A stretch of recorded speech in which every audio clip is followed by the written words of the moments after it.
बोल जयकारा बोल मेरे श्री गुरु महाराज की जय। बोलो साचे दरबार की जय। बोलो श्री नंगली निवासी भगवान की जय। बोलो श्री परमहंस दयाल जी महाराज की जय।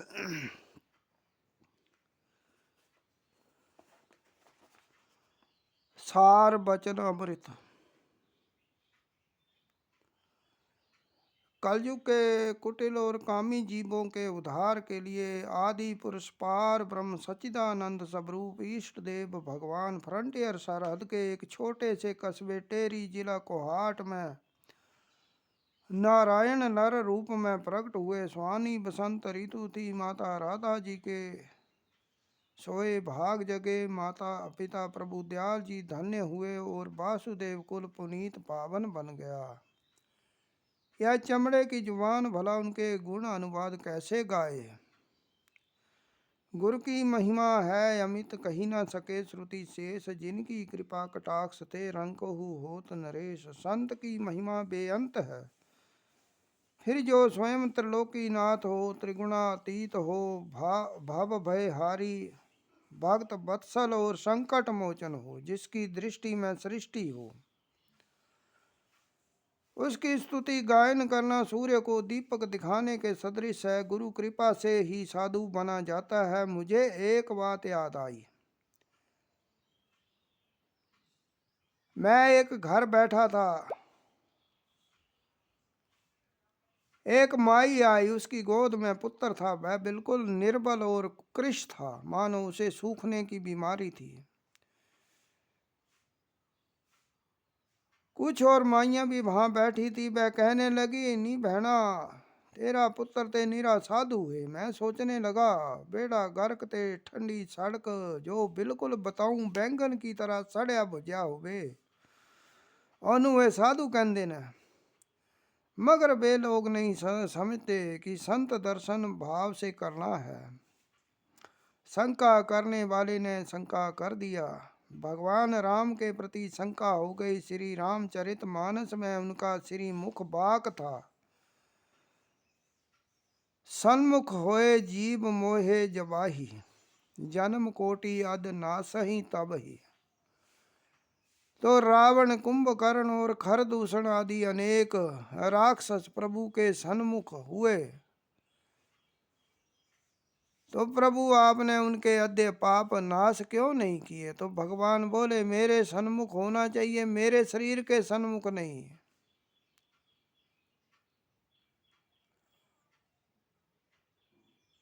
संत का दर्शन करना है तो पवित्र आँख से करना है। अभी राम जी ने कहा नैनन संत दरस नहीं देखा लोचन मोर पंख के लिखा। वे नेत्र मोर पंख से भी बदतर है। मोर पंख पर भी आंख का निशान होता है तो हमें वे नेत्र बनाने चाहिए। जैसे महापुरुष इस नर शरीर में आकर हमें बताते हैं हमें तो उस ज्ञान की शक्ति को जानना है। हम शरीर की क्रियाओं को देखते हैं। संत आपकी आज्ञा में खाए आज्ञा में सोए तो क्या आप उसके मास्टर लगते हो। जो संत आपकी आज्ञा में खाए आपकी आज्ञा में बैठे तो वह संत नहीं होगा आपका चेला होगा। उस डॉक्टर पर लानत है जो मरीज की आज्ञा अनुसार उसको परहेज बताता है। संत का जीवन पर उपकारमय होता है। संत बिटप सरिता गिरिधरणी पर हित हेत सबन की करनी। अपने गुरुदेव भगवान फरमाते हैं संत उदय संतत सुखकारी विश्वम सुखद जिमी इंदु तुम्हारी। पूर्णिमा का चांद सारे विश्व के लिए सुखकारी होता है। इसी प्रकार संत का उदय होना संसार में परम लाभकारी है। जैसे काल रात्रि का दुश्मन चांद होता है पूर्णमासी के चंद्रमा से ही रात की शोभा होती है। पूर्णमासी के इंदु बिना जो मंद निशी मंद कंज बिन ताल जीव मंद तिमी धर्म बिन ताते धर्म न टाल।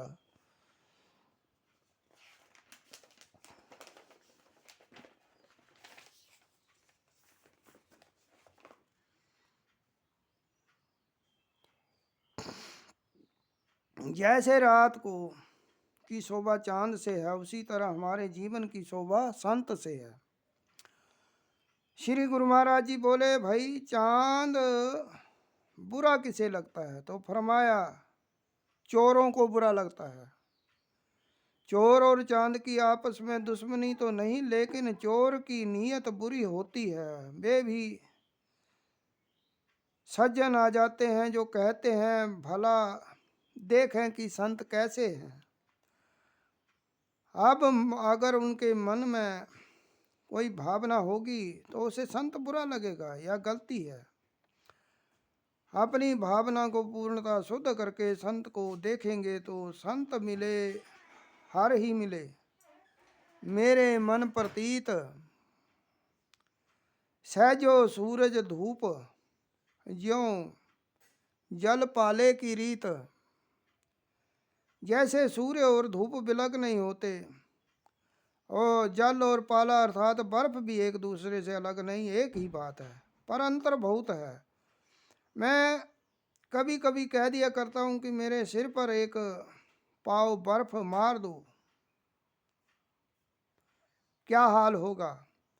अगर मन भर पानी डाल दो तो कुछ नहीं बिगड़ेगा। जमी हुई बर्फ सगुण है और जल निर्गुण है। निर्गुण से हमारा कार्य सिद्ध नहीं हो सकता। ऐसे महापुरुष सदगुरुदेव प्रकट होते हैं संसार के सुख के लिए, जल कल्याण के लिए।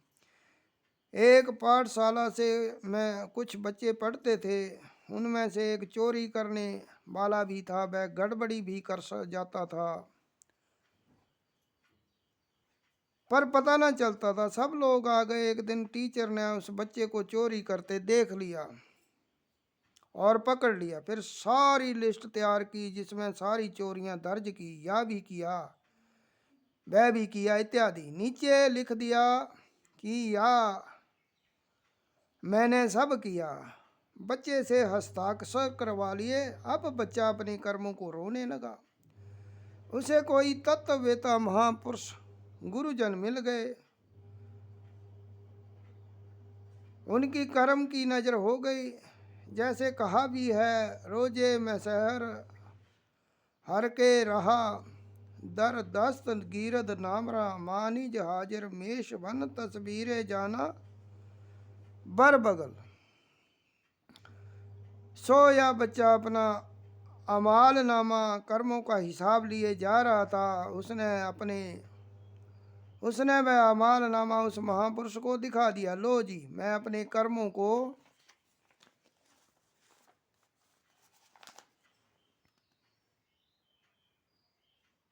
रो रहा हूँ, यह मेरे कर्म है, यह मैंने सब किया है। महापुरुष बोले, बेटा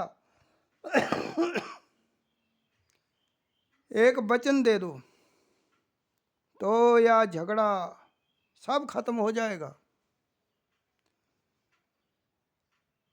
जब राम को संत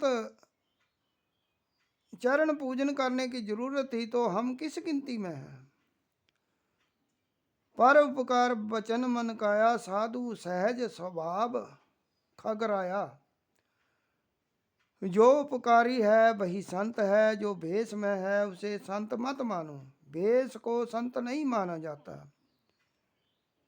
करनी को संत माना जाता है। अब उस संत ने बच्चे से वचन ले लिया, बेटे आगे के लिए करोगे? उसने कहा, मेरे बाबा की तो भी तौबा मैं नहीं करूँगा। कहा कि वह कोयला सामने पड़ा है, उठा लाओ। कोयला उठा लाया। कहा, इसे पीस कर स्याही बनाओ और फिर एक तिनके से सब का सब कर दो, सब का कब कर दो। उर्दू में सब और कब लिखने में विशेष अंतर नहीं होता। अब सब का कब बन गया, यह मैंने कब किया। हालांकि टीचर के भी दस्तखत थे, लड़के के भी हस्ताक्षर थे। तो हेडमास्टर ने सोचा कि इसने यह सब कब किया, सारा लेखा ही फाड़ दिया। संतन मोह को पूंजी सौंपी उतरया मन का धोखा। धर्म राय अब क्या करेगो जब फाड़ो सगरो लेखा। वह लेखा ही फाड़ दिया। लिखा सब कुछ है लेकिन सब का कब कर दिया। इसी तरह हमारे धर्म काटने कर्म काटने वाले संत सदगुरु महान पुरुष आते हैं। सच्चिदानंद स्वरूप भगवान की महान कृपा होती है जो हम जीवों को संत सदगुरु